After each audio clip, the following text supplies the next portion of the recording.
Hello again. Now, this is the other part of that special project that I have mentioned. This introduction will be a bit longer than usual because I'm going to cover 4 topics. How come we're singing the hymn, the words, the tune, and why a town in the United States is named after that tune. First, when we sang From Ashes to the Living Font for the beginning of Lent, we did not use the set tune but opted for the one for Amazing Grace, which you did very well. Chris the organist, being inquisitive, played through that set tune, Bango, and liked it. So to share it with me, he found a recording on YouTube, but that was done to a different set of words. Well, I liked the music and shared the video with Stephen. He liked the music and the words and asked, can we record it for the end of Lent? Since then, I found the remaining verses and saw the music is also in the New English Hymnal, that one, which is used by St Stephen's, Canterbury. I contacted Steve Barker, the director of music there, and we agreed to record this hymn together. So you will see him later. Now, both the hymn and the tune have interesting stories.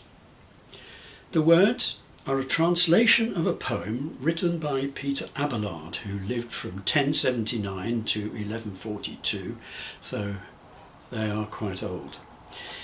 At the time of our story, he was a scholar attached to the church, and with that status, like priests and monks, he was not allowed to marry. However, if you have ever heard of Abelard and Heloise, well, this is him, and theirs is one of history's great love stories.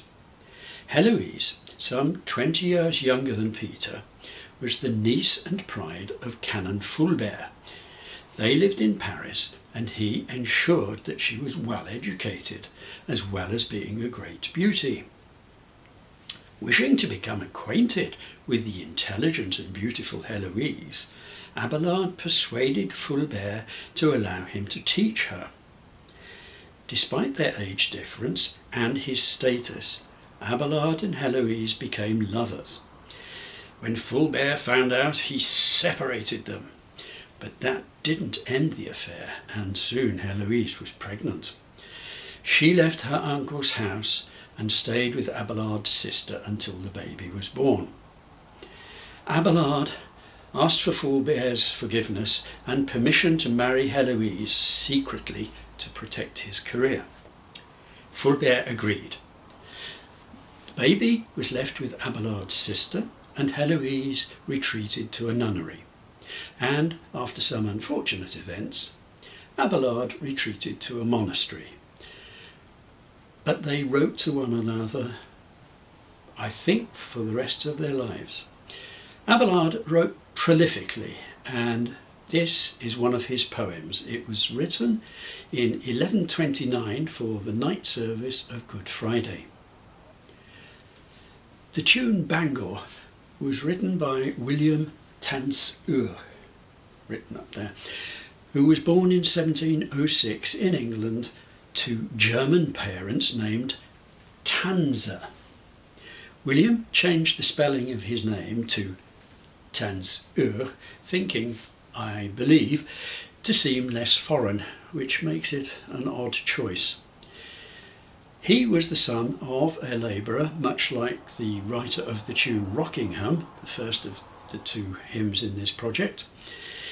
William became an itinerant musician, going from town to town, teaching music and singing, playing the organ, and collecting materials for his book of psalm tunes and anthems, which was published in 1734.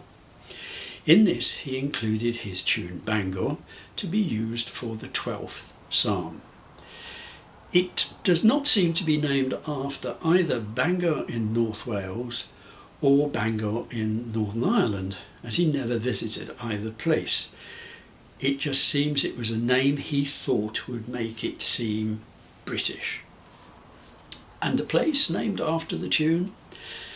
Later in the 1700s, a young Canadian priest called Seth Noble, a good preacher with a fine baritone voice, was invited from Sunbury in Canada to a plantation settlement across the border in Massachusetts. In an effort to have the settlement officially incorporated, Noble and some other gentlemen from the settlement applied in 1790 to the court in Boston. Incorporation would mean the state would fund the building of roads, schools and other infrastructure that would make the settlement a rather more habitable town. Noble suggested the town be called Sunbury, and that was rejected, possibly because naming a Massachusetts town after a county in Canada would not be acceptable at the time when the Canadian border was in dispute. The settlement urgently needed incorporation, and Seth Noble was blamed for the rejection. So he hurriedly suggested a new name, Bangor, his favourite hymn tune. Thus, we now have a town called Bangor, originally in the district of Maine in Massachusetts. Maine became a separate state in 1820, giving us Bangor, Maine. And now to sing. Because the music is so good, and with the subject and style of this hymn, we will sing it all in harmony. And with that, I hand over to Steve. Hi, so this is the virtual choir backing track for the hymn for Good Friday, Alone Thou Goest Forth, O Lord, that we're doing both with St Stephen's Choir and with some people from Ghent as well. So here we go. Here's the playover first of all.